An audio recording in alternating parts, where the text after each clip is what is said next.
Hey, what's going on, everybody? My name is Corey, better known as the Seaman, and I want to welcome you to another edition of the Seaman's Cinema Sit Down. I'm not going to waste anybody's time. You already know what it is we're talking about, man. He's up on the screen, and even when they give us a smaller episode, you go back and rewatch this bad boy, and all of a sudden there's a ton to talk about. So let's not waste any more time while you pull up a chair. Take a seat. We're getting ready to dive in, spoiler-filled, into Loki, Episode 3.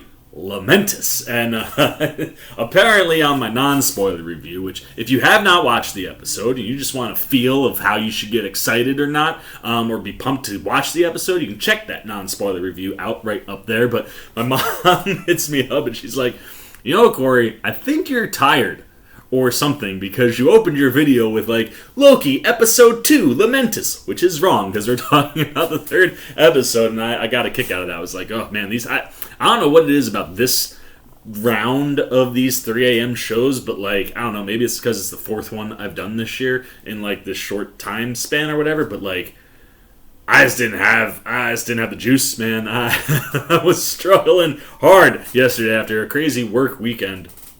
And then, like, to just roll right into Wednesday so quickly. I guess it caught up to me a little bit. But we were talking episode 3 of Loki, and in my non-spoiler review, I gave it my lowest score to date. I gave it a 3.5 and said I probably would have landed on the 3, if not for the fact that the show has 3 major reveals, some unbelievable action, and oh, the music. I didn't even talk about the music in the non-spoiler, but the music in this episode, oh, good golly, Miss Molly, man, it gave me extra points. And like the second and third times I watched the episode, like really got into these songs. And we have 2 like song choices, and then there's like a song that I'm assuming is Norse, or as if there's a language for Asgardian, but it's something that Loki is singing. Where he sings some, some other language and then mixes it in with English. But with the 2 songs that we get in the show itself are Something in the Water, which is what the show opens up on. And I just, every watch, like every time I put it on, I was just like, I was looking forward to the opening, because the opening sequence mixed with what they use, with the song choice that they have with Something in the Water, it works really, really well with what they open. And of course, when we break the whole episode down, we will get into that. But really dug the open with Something in the Water. And then we get, I think it's a cover. If it's not a cover, I apologize, Elvis Presley. But Dark Moon on the backside, which, like, if you understand what's going on at the end of the episode, certainly strikes a chord, as this poor Dark Moon Lamentus one that we are on is about to explode. And that certainly leaves our heroes, I guess we'll call them heroes, in a precarious predicament. But song choices this week, absolutely stellar. And the song that Loki sings in the middle of the episode, also really, really good, man. Like, especially when he like breaks it down in that foreign language and is like getting kind of almost like, it almost felt flirtatious, but like he's singing it directly to Lady Loki, although we'll call her Sylvie for the purposes of this review, and we'll go into what that means when we get there. But definitely was digging the music in this episode, and like I said, the other things that this episode did that I thought elevated it to a 3.5 were the direction. Kate Aaron has been crushing the show from jump, but this episode we get some like legitimate choreographed, like hand-to-hand fighting sequences. We get a big piece at the front.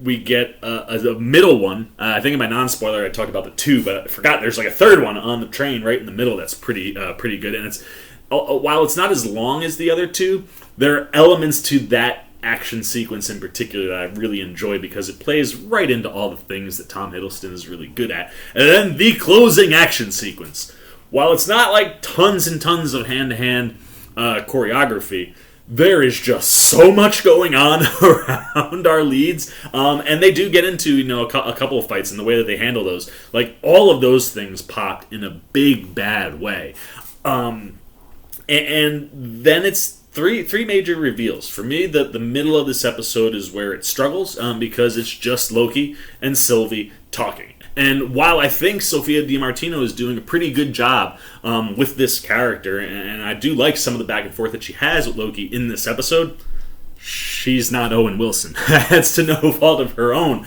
But there is a magnetic electricity between Hiddleston and Wilson when they're on screen going back and forth that isn't quite there with Hiddleston and DiMartino.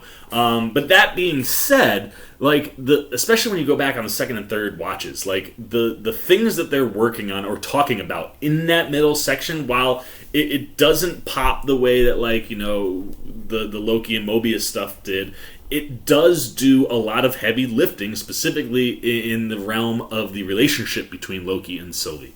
You kind of have to go on this, what almost seems like random little journey that happens in the middle of the episode to kind of get them to where they need to be, I think, for the next 3 episodes. So I ain't even gonna knock the writing that hard. It's a shorter episode. It leaves you on a bit of a cliffhanger. And like I said, it didn't pop as much. It lost some of that urgency, some of that momentum from the first 2. But there are 3, count them, 1, 2, 3 major reveals in this episode. And all 3 of those reveals warrant this being a fairly important moment for this show. And if you're gonna have I think I compared it to the middle of an 8 or 12 episode season where you have one of those 2 that kind of have to chill out while the other ones are all the way up here. I'm not saying it's that drastic, but it's definitely a drop off from these first 2. But the 3 reveals are huge. I mean, first and foremost, we confirm that Sylvie is indeed Lady Loki. In the conversations that she has with Loki throughout the episode, we find out that she was Loki at one point in time. And because of whatever has happened to her character, she has opted to be Sylvie now. So that is a big piece of information, and certainly looks like they're doing some sort of mashup between Lady Loki and Enchantress. And I'm totally cool with it. I mean, they certainly throw the word enchant and enchantment around a lot in this episode, but I think that's a cool way to kind of hit both of those things and allow you to get to a place with a character that, again, the fan base would be familiar with. And it also, I've heard in other coverage, the idea of not wanting to have one of your female leads just be named the lady or female version of one of the male leads. So by combining Lady Loki and Sylvie together, you kind of have this cool hybrid that hopefully, will lead us to Enchantress, which would be kind of cool. And having that Loki layer underneath it, I think adds some depth that can make that character very interesting as we move forward. So that's the first big piece of information. The second big piece of information, and kind of plays into the idea of Loki choosing to be a woman, it's Loki's bisexual. They confirm it in the show, and we all know, man, Disney and Marvel love to queerbait us, man. Just leave things in the background or just for a brief moment to be hey, it's in there, be happy. Well, this is not that, man, because Loki, after your 6 Avengers, and you could probably argue him being more integral or more important or more enjoyable than poor Mr. Jeremy Renner's Hawkeye.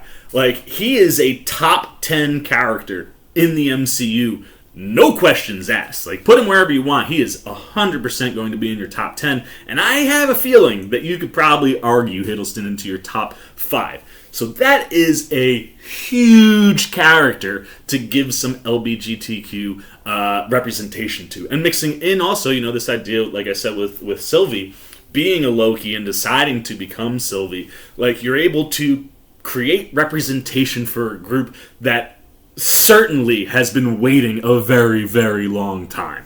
And I think it's a huge moment that we confirm inside of the show that Loki does swing both ways, so to speak. And the bisexual nature of that character, it would be really cool. Probably not this show, but at some point, if we're continuing to use Loki as we move forward, and you would have to think, you're giving him his own show, I think Hiddleston's going to be around for a little bit.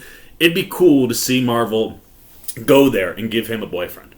I just think that would be a cool thing. I know Kevin Feige has already confirmed that our first, openly gay character will be played by David Tyree Henry in the Eternals, and like I said, while that's cool, and I'm so here for that, I can't wait to see that element of the story, I don't know what you're getting, with Brian Tyree Henry or where he falls in the litany of the MCU, but a character like Loki, that's a major, major moment for a community of comic book nerds and fans that have desperately been waiting. And it's so nice to see Disney Marvel, a combo together that has done pretty decent amount of queer baiting in the past, commit to that. So certainly a huge moment there. And then, of course, the big final one is that all the TVA agents are variants. That's right. Lady Loki confirms to us, and just like Loki himself, our heads exploded at the same time. Like, wait,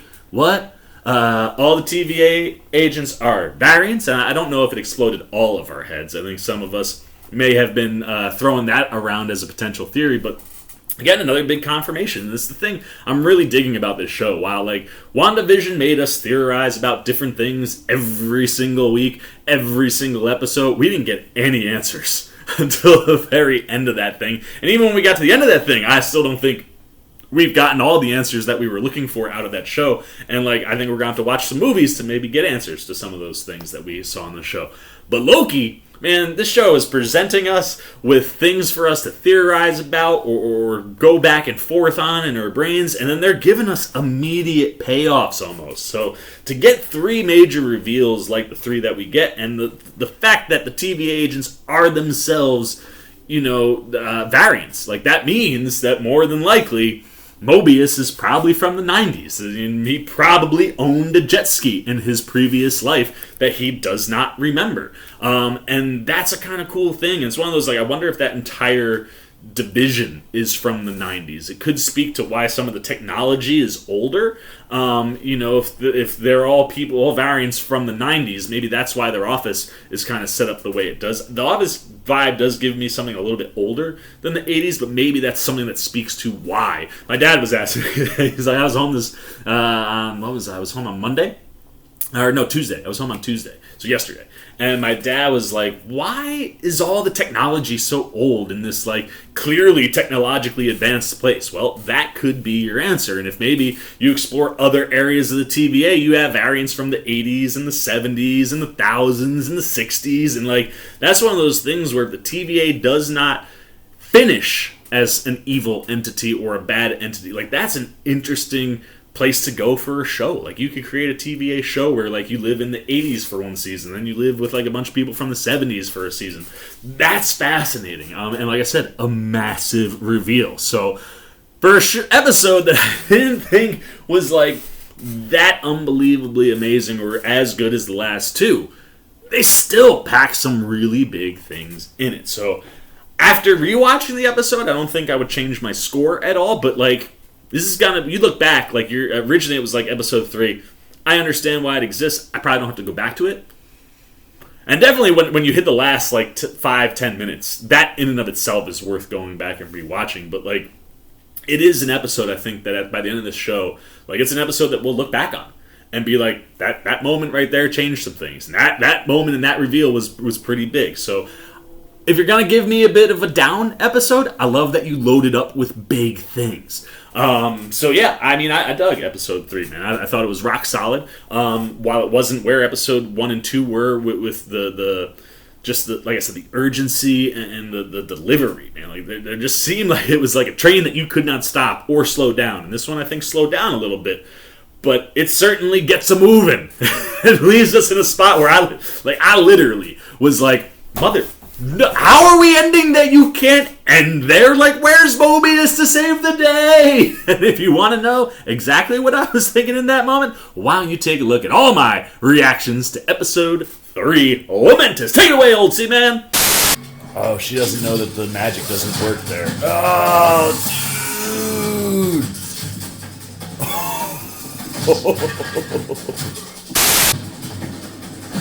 Whoa.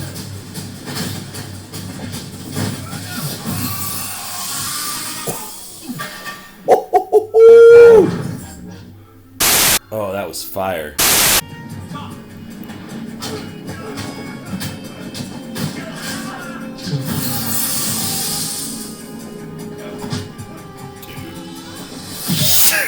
He is freaking awesome.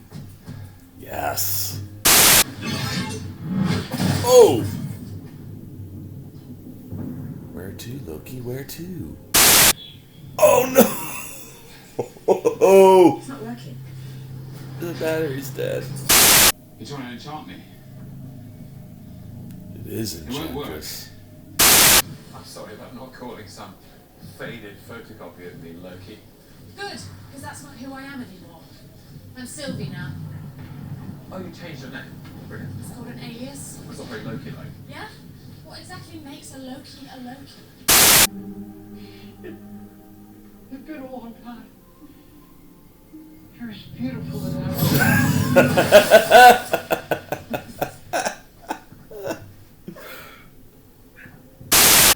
We're doing this one my way.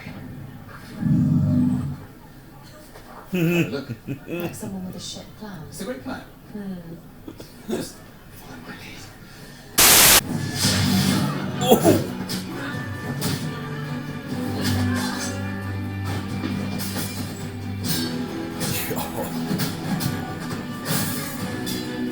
Choreography is so tight.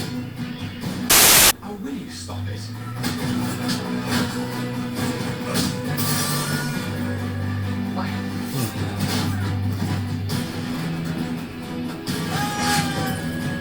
Wait. That's ridiculous. They're all variants, just like us. They don't know that. Reports are right. Oh, shit.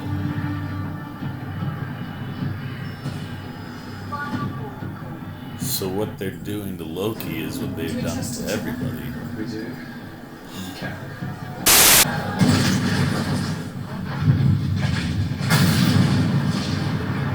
Uh-oh. Nothing's going on.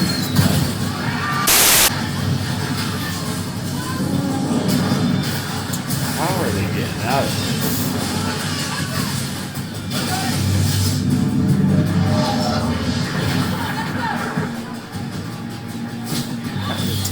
Loki reverse time.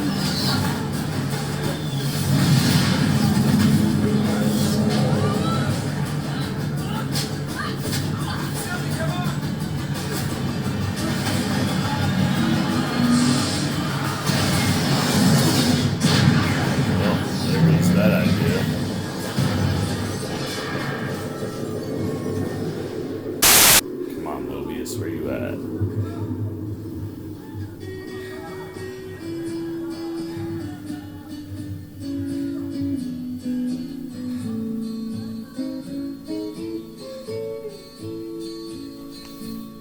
What? That's where we're gonna end that one? Oh, come on! Fuck, dude, this show is so good. I was just sitting, I was like, shut, like, come on, like, that's where you're gonna, yes, that's where we're gonna end, on a big old cliffhanger that I have a feeling will be resolved by Mr. Mobius himself. However, I think you're gonna have to show a little bit of a backstory. It's one of those things where it's like, this next episode should probably pick up right where we left off, but I think we gotta fill in some of Mobius' story, because one of the things that I think was a negative in this episode is the fact that we really don't spend any time with our TVA buddies, specifically Owen Wilson. Mobius being missing in this episode was something that hurt a little bit. I hate, like, Loki bailing on him in the way that he did, and then, like, no resolution or just conversation or any point of view from Mobius in this episode. He was missed dearly, and I certainly hope that we get him back in a big bad way next week, and I think he's probably going to be the guy that saves the day and make sure that Loki and Sylvie don't explode with the planet, with the moon, rather, that they are on. So, now that you've seen my reactions, it's time to dive into this thing top to bottom, and we get this cold open where, like I said, you hear the song Something in the Water, and you have Lady Loki inside the brain of C20 while she's got her kidnapped and still enchanted. She's in there, and what we end up finding out that we're watching later on in the episode that she reveals to Loki is that, with people with weak minds, she can take them over like that.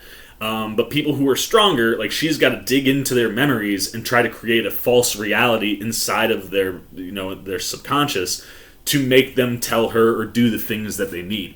So you see this stretch of, like, two girlfriends out having drinks, And, first, I think Sylvie tries to, trick her in by doing this brain freeze thing, which is like, the synapses in your brain, expand and freeze, brain freeze. Because they're drinking, I think, frozen margaritas. Which, I'm all about that. But she's like, yeah, so whatever you're thinking about, you won't be able to say anything until they shrink back down. So she, C20 gets her brain freeze on, and Lady Loki's like, so where are the Timekeepers? And immediately C20's kind of thrown off, and then she's starting to be suspect. So Lady Loki kind of pivots, and you see, I think it's daylight-ish at the beginning, then boom, full on dark, man. The whole scene, the bar stays the same, but all of the atmosphere around it completely changes. And Lady Loki kind of goes more into hey, we're besties, you gotta tell me everything. And eventually she does get C20, despite her being pretty tough upstairs, man. It's one of those, she was like, I know this place. And it's, again, when you find out that she's a variant, and you find out that this is a memory from hundreds of years ago, oh my! What happens? It almost gives you, a WandaVision vibe of, these people trapped inside their bodies to a degree. What happens to their brain that all of their memories stay, but they clearly don't remember that they lived a life before becoming, TVA agents via being caught by other variant TVA agents. But she does eventually get her to crack, and she tells where they are. She's like, where are they? And she says, or how many people are guarding the Timekeepers? And then that eventually leads her to the elevators. And she's like, how do I find the elevators? And, C20's like, they're gold.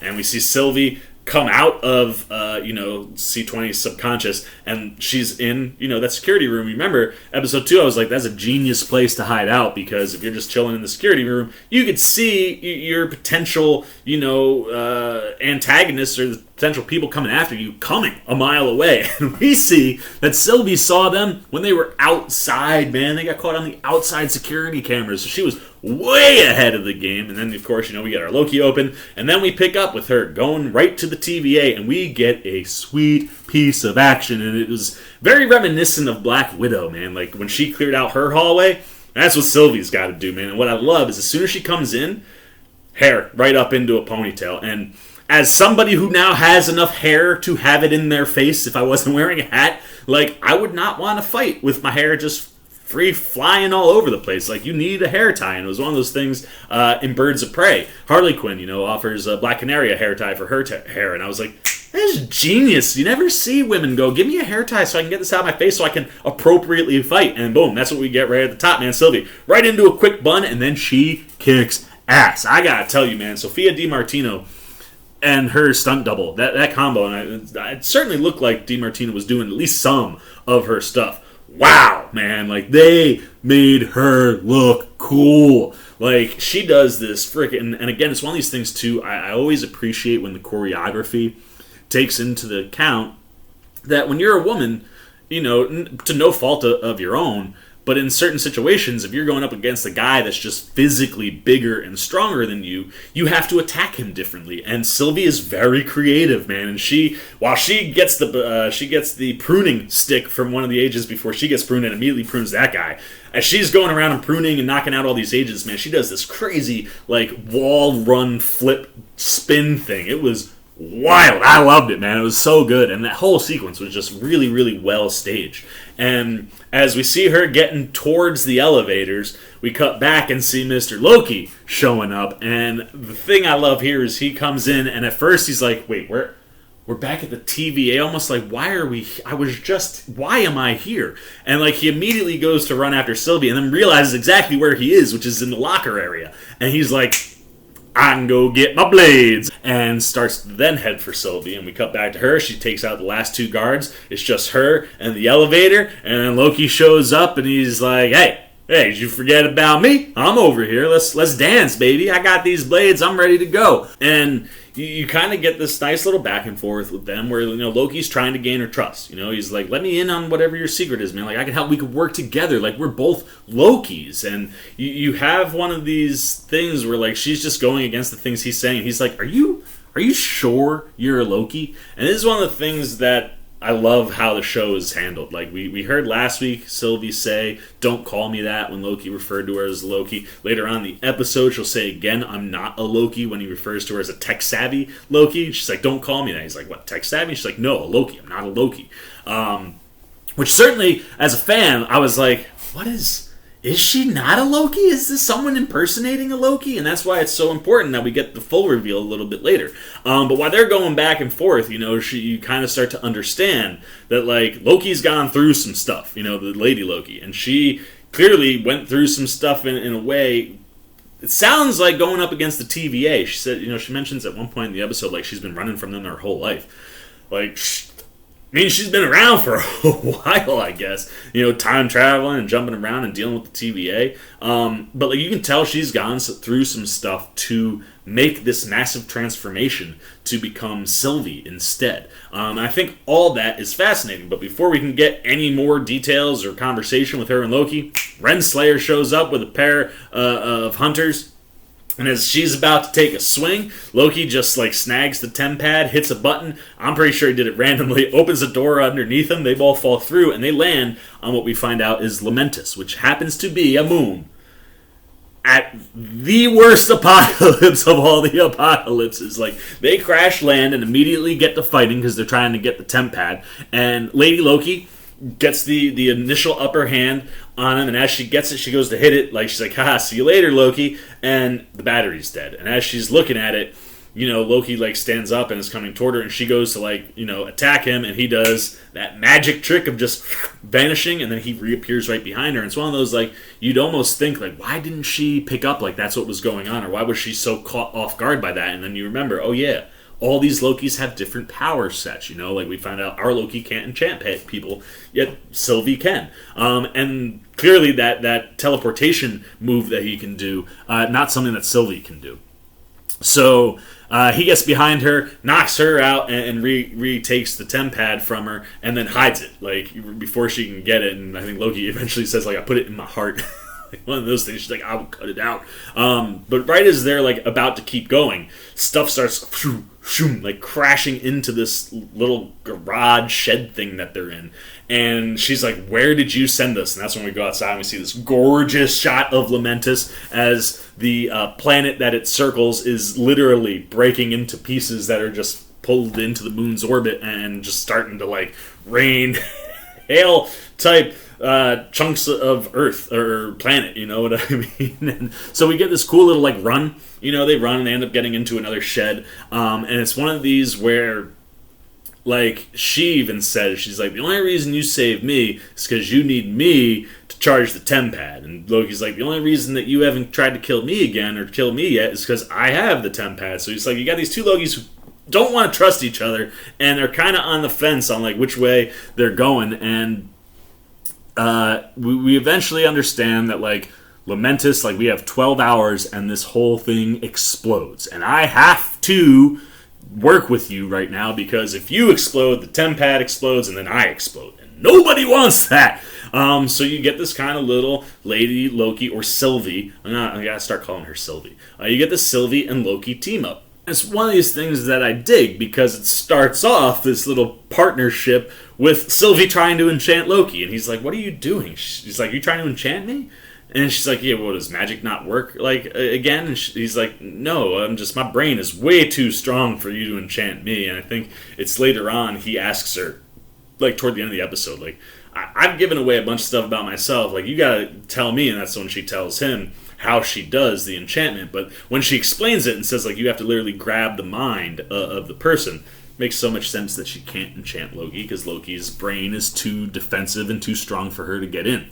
So because she can't control him to get the TemPad back, boom, we now have this partnership that's formed, and they kind of are on the move, and they start heading toward a nearby town. She's like, "If we got 12 hours, we can get to this town, we'll find a source of power." And when they do, there's like a neon light in a window of what looks to be like a ghost town. The town looks pretty empty. And Loki's like, "Hey, will that charge the TemPad?" And she's like, "I don't know, let me take a look." "Oh yeah, if I just connect this? Oh, yeah, I just need to get this one thing. Yeah, now give me the TemPad and we can charge it." And Loki's like, "I'm not that stupid, lady." And she's like, "Yeah, well, neither am I. If you're not dumb enough to give me the TemPad in this situation, don't freaking tell me what to do if you don't know what to do. Just kind of like back off. And they're like, okay, so they just kind of keep moving through town, and they come across a little house that it's more like a metal shack. But they come across this like little shack dwelling that clearly has somebody in it, and Lady Loki is like ready to kick things down. And you get this nice little line from Loki where she's like coming in all harsh, and she's like, brute force is no substitute for diplomacy and guile. And then Loki tries to be Loki, man, and he's like, because when she kicks the door in anyway, and the person behind it has some sort of like sonic blaster and blasts her like 15, 20 feet, and Loki's like, I don't know how you survived this long without me. And he's like, he doesn't show his face, but he's just like, I'm so sorry for my friend there. Don't worry. And he notices a picture of the two, and he magics up and turns himself into this lady's husband, Patrice. And he comes up, and she's like, Patrice, and he's like, he's like, I know it's been a long time, I haven't seen you. And then she blasts Loki right out of the illusion, man. Hits him so hard he hits the ground, and she just is like, Patrice never said anything that nice to me in 30 years. Like, that's how I knew you were lying. And that kind of plays back in where it's like one of those like, maybe he's dead, like that was the giveaway. But when she's like, that man never said anything that nice to me in 30 years, like Loki kind of hints at like how he misses her, he's sorry or whatever, and that's when she blasts him. And then she proceeds to call both of them devils, which like I thought was interesting. Like those Lady Loki the Lady Loki horn, I should say. That's not something I picked up on last week. I picked up when they dropped her poster that she only had one horn, and it turns out that's actually from a comic book run, and it's probably a comic book run that I own that I don't think I actually got into reading. It was like during a period where I was like buying a bunch of books and I just didn't get to read them. I was going to go back and haven't had time to. But in this run, Loki, Agent of Asgard, you actually have in the run a storyline that brings in a bunch of variant Lokis and a Loki that swing, that changes, I believe, from a guy to a girl and back and forth a few times. And you get the one-horned crown thing. And I was like, now I need to pull those books out and read that, because that might be a source of inspiration for the entire show. Certainly would hit on some points that make sense here, but nevertheless, being called devils definitely has to do with the fact that she's got them horns on. And they end up both apologizing again. They're just like, hey, we just want to know where everybody is. And she's like, oh, they're all heading to the Ark, man. The thing that's getting off here. And they're like, how do we get there? And she's like, you go to the edge of town, there's a train, but you ain't getting no ticket for that train.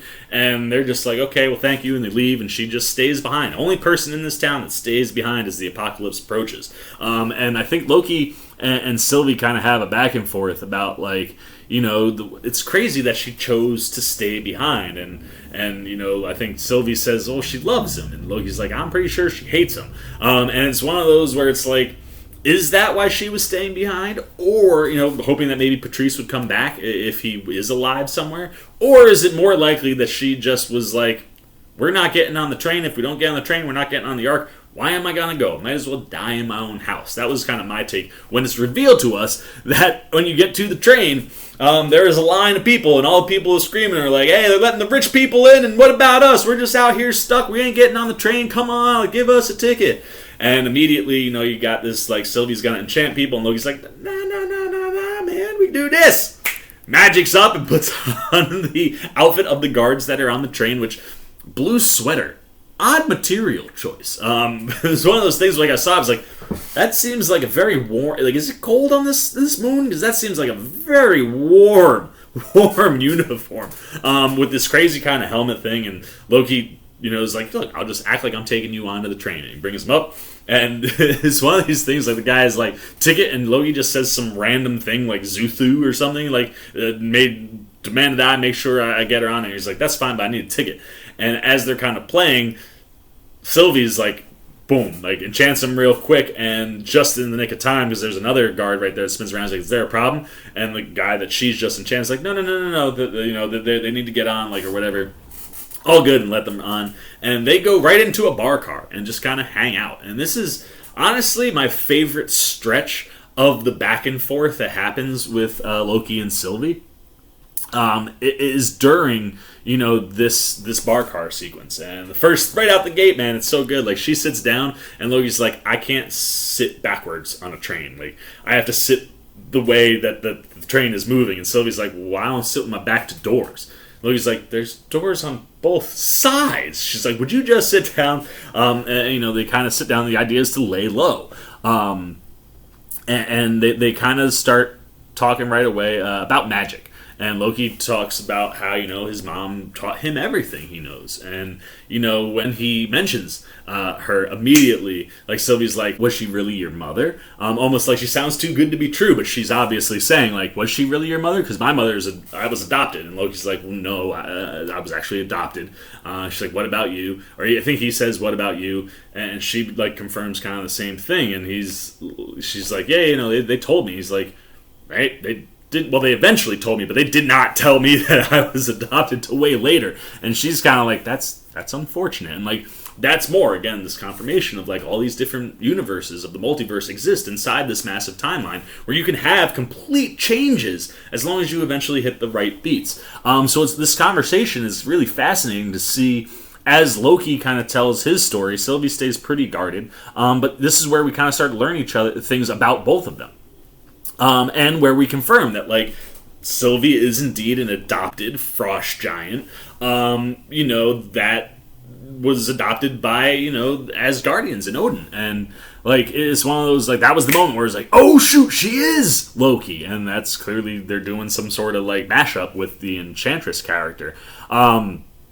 But, as they're talking, Loki's like, what about your mom? And she's like, I barely remember her. Just really blips in a dream at this point. Like, that's how long she's been around, that, like, she has no real memories of her mother. So, like, you hear, when Loki's talking about her and just the love that he has for her, you can kind of see Sylvie reacting to that, like, yeah, man, like, maybe mom was awesome. Like, almost kind of like living vicariously through Loki's memories. One of those things, like, if she ever gets in there, will that be a place that she goes to right away? That's one of those things that just kind of popped in my brain. Like, if she is ever able to enchant Loki, like, would she dive into those memories? Or is there a way for her to sync up with this Loki in some way where she can see his memories? Maybe he can let her in. All of that really, really kind of cool. But the thing that Loki kind of leaves it on is that, like, she was the type of person who believes in you. And, Sylvie's like, it sounds like she does believe in you. And he's like, no, she believed in me because she's... And he doesn't say that she's dead or that it was his fault. But he knows. So he's still kind of dealing with that. And then, that's where they kind of talk about the woman being, they get in this whole conversation of love because of that woman. And he's like, I think she hated the guy. And she's like, I think she loved him. So they start speaking about love. And Loki's like, well, what about you, man? You got anybody, like, back home? And she's like, actually, I've kept an extremely long-distance relationship with a postman. It's just kind of the thing that keeps me going, or whatever. Like, it's the one thing that as she traverses through time, like, she can always come back and see this, like, one postman guy. And, she goes, but what about you? Like, you're a prince, which means she's not a princess. So, like, what kind of adopted parents were Odin and Frigga back then? Like, were they not, king and queen of Asgard? Like, it doesn't sound like or it's been so long since she was a princess, like, she just knows that's not the lifestyle that she's living, and that clearly this one is. So it's like, you're a prince, any princesses or princes, and this is that moment where Loki kind of looks at her and goes, bit of both, pretty sure, like you, I'm sure. But unfortunately, they just never turn out to be anything. It's just nothing real. And she's like, love is mischief, and Loki doesn't like that. He's like, love is... I'm going to have to get a few drinks in me before I think that. And there was, like, at one point, a waitress comes with two glasses of champagne, and Sylvie's like, I'm good, and Loki's like, I'll have hers, cheers to us, and, so we get this whole conversation, and there was a moment, I think, in there, too, where, like, Sylvie yawns, he's like, hey, take a nap. She's like, I don't trust you. Like, I can't nap in this place. She's like, on a train? She's like, no, in a place where I don't trust people. So by the time you get to the end of this conversation, Loki's like, why don't you rest the way you need to rest? I'll rest the way I need to rest. And sure enough, Sylvie takes a nap, and when she wakes up, there's a whole car is singing, and Loki no longer has the guard outfit. He's wearing his TVA jacket and the clothes that he's had on since the beginning of the show. Wasted, just singing along with everybody, and then, like I said, it gets into kind of a more moody, slow vibe that he sings right to Sylvie, and naturally, she's just scanning the whole room while Hiddleston is just doing stuff that puts a smile on your face. And she sees some old, rich-looking dude spot him, kind of make a funny face and disappear. And she's like, after the song is over, he comes over to her and she's like, "You're drunk." He's like, "I'm not drunk. I'm full. I'm very full, but I'm just full." She's like, "No, where's your guard outfit? Like, we're supposed to be laying low." He's like, "Nobody cares. It's the apocalypse." He's kind of gone back to the Loki that was at Pompeii, where it's like, you can do whatever you want. It doesn't matter. Which, granted, it won't cause any blips on the TVA radars, but like, there are still people that might be against him. And right before, Sylvie comes over, a wonderful shout out to Thor as Loki like finishes the song and just smashes the glass and yells, "Another!" And you're like, that's just like his big bro. I love that. And then Sylvie comes over and is like, I noticed this guard, man. And at this point, Loki's like, "I figured it out, man." He's like, "Love, it's like a dagger," and he does this really beautiful metaphor where it's like, you can see yourself in it because it's reflective and it's beautiful.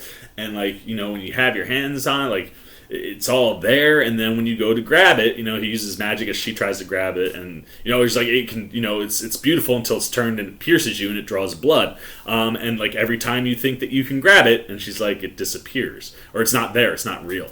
And he's like, yeah, man, like he thinks he's got a really good metaphor, and she's just like, so love is an imaginary dagger, and Loki's like, is that what it is? I thought I had something there, and it's like, those were the moments, and specifically like throughout the episode, like this whole sequence, especially on second watch, I really enjoyed just the back and forth and the way that, specifically the way Hiddleston is carrying it, but the way that him and Sylvie interact. I just like him and DiMartino together.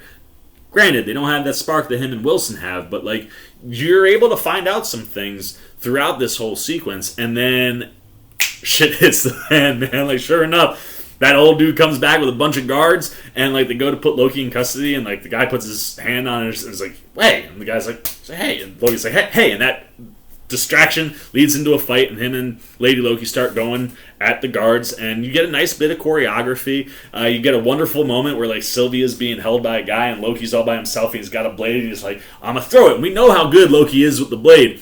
Speaks to him being very full as he misses, and she's like, "That's a terrible throw." And then he realizes that somebody else that he's knocked down is getting up. He's like, "Come on with this," and he hits him, man. He hits him hard, and then he kicks him out through a window. And this is one of those moments that's just classic Loki, right? Like, he kicks him through the window. Sylvie takes care of the dude that she's got like fighting her, and as she starts to move toward him, like Loki looks out the window and is like, "Bye!" And then when he turns back around, there's two guys right there. He's like, "Oh no!" They pick him up, throw him out, and Sylvie like sees it happen. She goes, the tempad, grabs her like sword blade thing that she's had with her the whole time, and then she dives out of the train. It's really, really quite wonderful. And again, just like another fun choreographed scene that plays to the advantages of both of these versions of Loki. And I liked watching them. And as they get out, they kind of like land or whatever, and they're trying to realize where they are. Sylvie is like, "Where's the tempad?" And like Loki takes it out, and the whole thing is just destroyed in his hand. Now, there is an alternative to Mobius saving the day. Maybe Loki didn't destroy the tempad. Maybe that was an illusion. I don't think that's the case. I'm pretty sure they're stuck.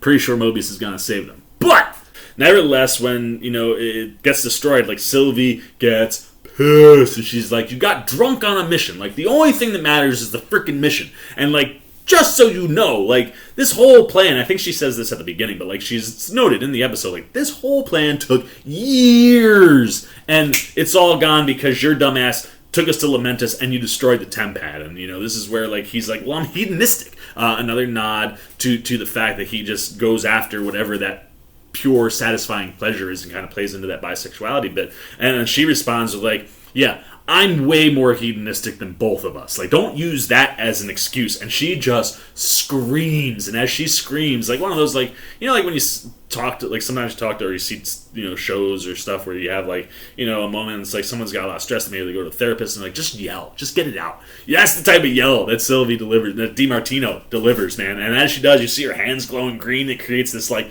enchantment explosion that just, it doesn't explode anything. It just, like just wind blows. And you hear like an explosion sound. And then she just keeps walking. And, Loki comes up to her, and I think she sits down. They both sit down. He's like, did the scream help you? And she's like, it did. It felt really good.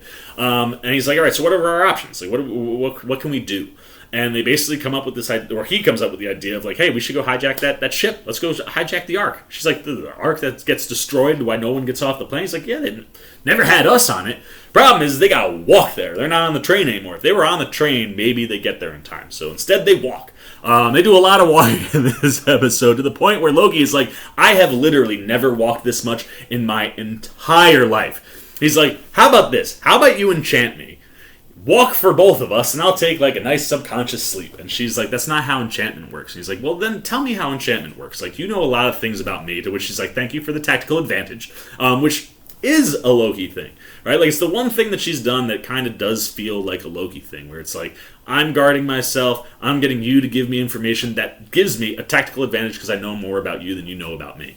But she does finally cave, and she tells him the whole thing about grasping the mind and going in and using memories and all that. And that's when she says, like, yeah, I had to go back to a memory like hundreds of years ago before she was an agent. And Loki's like, what?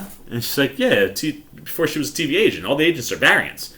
Like you and me, like, they're all variants. She's like, and Loki's like, wait, they're all variants? And it's one of those things where this was not something that I personally was thinking about, but I know for a fact there are people out there that were saying, like, I bet you all the agents are variants. Boom! There's your big reveal and payoff right there. And it's at that moment where you're like, oh, damn. Like I said before, Mobius was probably from the 90s. Probably owned a jet ski. Maybe everybody, like Eugene too, like everybody that's in that crew, maybe they're all from the 90s. Like, it's just like, it's a fascinating concept, and I can't wait to see how they play with it. And if, like I said, there are different areas of the TVA that maybe hit different decades depending on where your variant comes from. But also, like, what did Mobius do to gain the attention of the TVA? Like, what was his, divergent path that breaks off from the main timeline? And same with Eugene, right? Like, that guy he looks so nice. He just looks like the friendliest, most harmless dude. What did he do to have the TVA come after them? Like, did the Timekeepers just snag people to create the TVA? Right? Like, when they say they created all the TVA agents, did they just scoop up random people, erase their minds, and turn them into these agents? How long, like they said, time moves differently. So, like, how long could you theoretically be in the TVA for? And if it's not that, like, what did these guys do? Because I don't think a Mobius would do something that could drastically change the timeline to the point that it creates, a Nexus moment that they got to go prune later. Whole bit is totally fascinating. I can't wait to see how the show handles that and how it kind of peels those layers back. Because if Loki and Mobius sync back up and are not at odds, Loki's gonna tell him. Because, like I said last week, I think there's a respect and admiration between the two of them for each other. But anyway, that then, we speed things up and we get to the city. And the last 10 minutes of this episode are absolutely wild. The set is huge, dude. It is so big. And, like, you understand how big it is because Heron does one of them camera tricks where it's this crazy long one-shot through all of this action. Granted, there's probably 2 or 3 places where you can, edit in a cut and it won't look like the camera cut. They definitely have some trick spots in there, but it certainly makes you understand how big it is. And this is the first moment in the show that really has a Mandalorian vibe. Like when you're in those little towns in Mandalorian, and you have all this crazy stuff in the background, and they're using those LED screens. I think that's what's going on here. Obviously, in the same company, that you'd think they would probably use that technology to their advantage. But it feels like that's what they're using. And it's cool because it just adds to the realism and the vibe of what you're watching, because you have, they're able to react to, like, when you get to the end and this huge, massive explosion happens, if that's all a digital thing that Loki can look at, like, all the better. Now, on top of the size, the production design is stellar. It is neon lighting everywhere, man. Purples and greens and reds and blues and and all of Lamentus has got this purple hue vibe to it. Like, everything just pops visually in this episode. But this last 10 minutes, holy cow. And then you edit in that one shot take, which granted, I'm sure it's multiple shots, but it looks like one shot. Like, you bring all that in and you're just getting the entire vibe of the end of this civilization, man. Like, you have people that are just fighting, guards are trying to stop people, so they throw down with Loki and Sylvie at one point, and we get this whole full-on change from Sylvie, because during the fight in the train, she actually uses her horns as a weapon. And then that gets knocked away from her, and she jumps out the train so she doesn't get him back. So she's now hornless, and then she loses her cloak. It gets pulled off. She uses it to her advantage during a fight, and she just looks way cooler at the end of the episode. Like, way cooler, looks more like Loki, like the way her hair is. Like, all of a sudden now I'm like, oh, you can see, like, definitely how she was a Loki at one point. Just visually, she looks really good, and the way the character design looks by the time she loses the cloak and, the horns and everything. But anyway, you go through this whole bit, man, and they're running through the streets. They get into some fights with some guards. I just love the camera as it moves in and out of these sequences. I love that move that Sylvie does. You get Loki throwing like these green energy blasts at some of the guards. You're just seeing all this cool stuff, and then they're running. It's just mayhem, man. Like, things are falling and buildings are collapsing.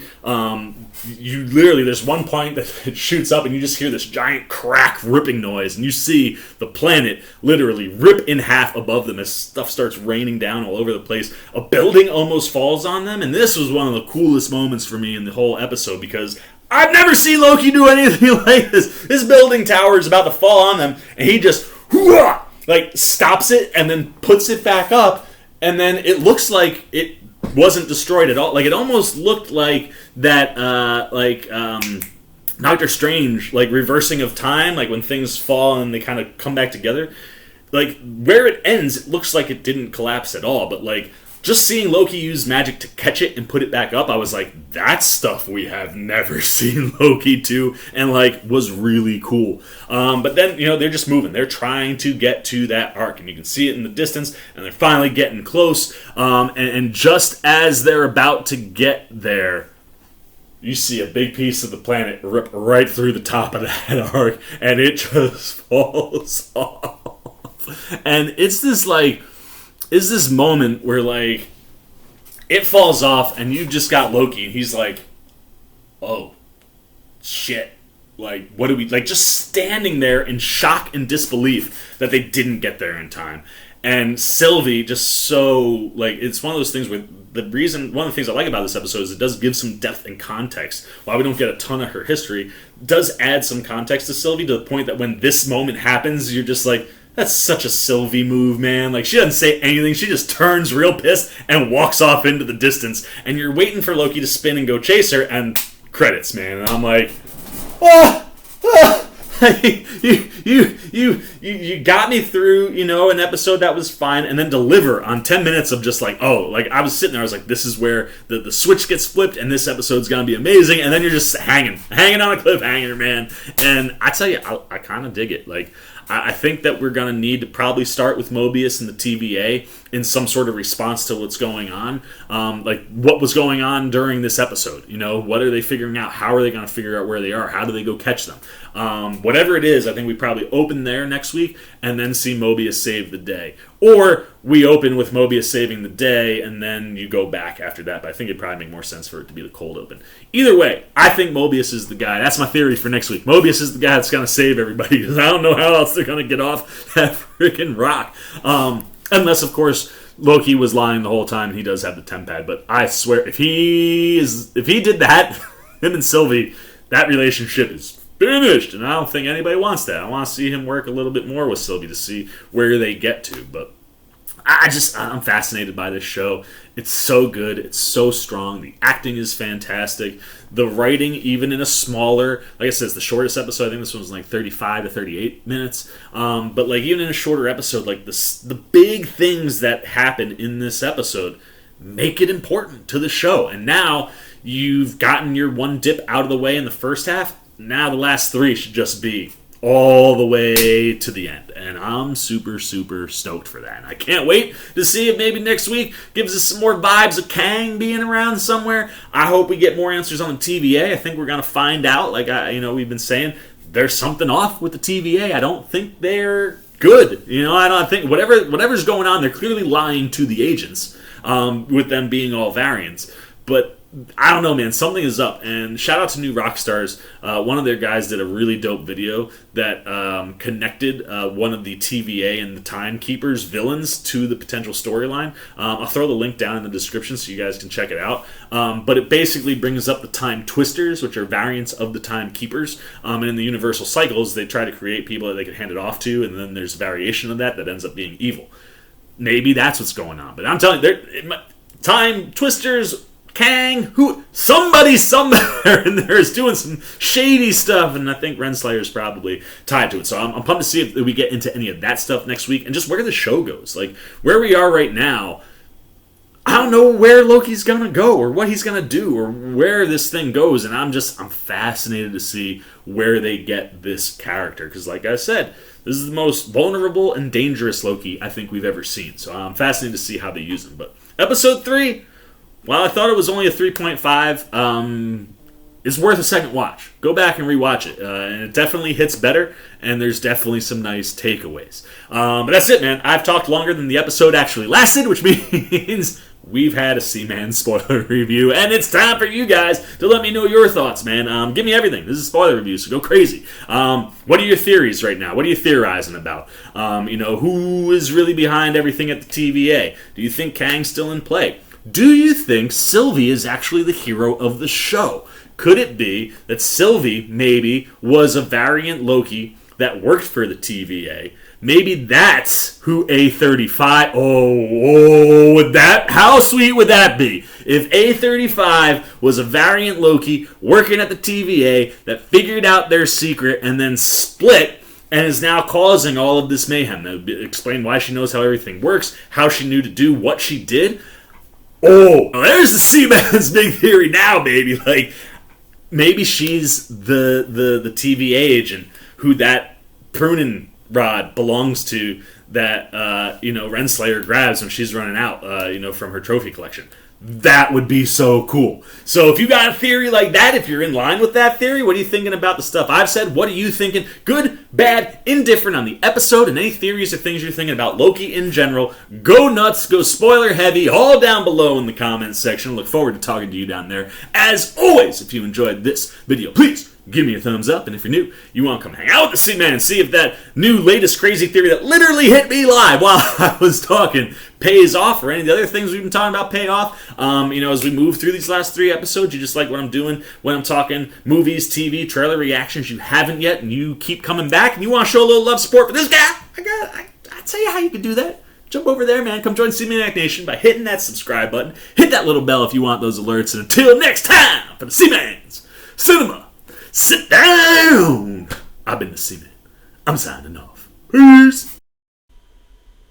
Oh, hey, what's going on? You must be sticking around because you're looking for more content featuring this guy. Well, guess what? You're in the right place. You can check out more videos right here and right here. And if you have and you want to come join that Seamaniac Nation, you can hit that subscribe right over there.